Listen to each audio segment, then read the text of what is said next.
La guerre froide. Entre Ségolène Royal et Elisabeth Borne, le dialogue semble définitivement rompu. Au micro de Radio J, le dimanche 28 mai, la Première ministre estimait que le Rassemblement national, RN, était l'héritier de Pétain et que la France insoumise faisait le jeu de l'extrême droite. Ces propos ont fortement agacé l'ex-ministre de l'Environnement qui s'est empressé de réagir sur Twitter. Ainsi, la socialiste a argué « Ce n'est pas vous qui faites leur jeu ?» en votant pour le RN au bureau de l'Assemblée nationale, en leur donnant comme vice-président la présidence des débats.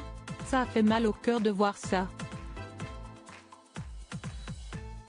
En outre, l'ancienne députée a déploré que la Macronie n'ait pas appelé au vote barrage aux législatives, contrairement à la gauche lors des présidentielles de 2022.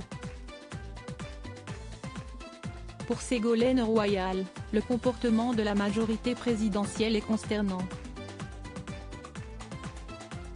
Supérieure à Ségolène Royal, découvrez son évolution physique en 30 clichés. Une impossible réconciliation. Pour rappel, les deux femmes se connaissent bien et ont travaillé ensemble dans le passé.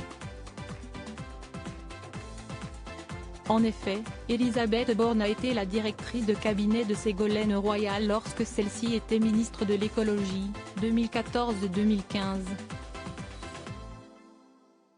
Dans son livre La Secrète, paru le 4 mai dernier, la journaliste Bérengère Bonte revient sur cette période de vive tension.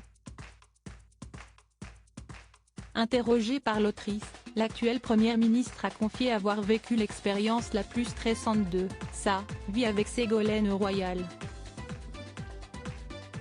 À l'époque, elle subit et supporte.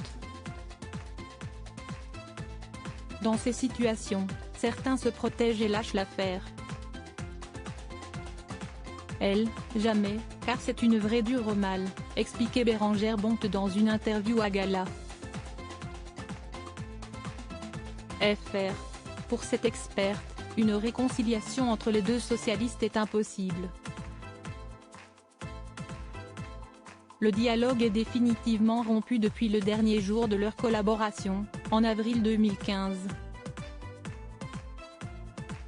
Jamais. Il n'y a aucune chance. Elles savent à quel point cela a été dur, concluait alors la journaliste. Article écrit en collaboration avec 6 médias Crédit Photo, MPP.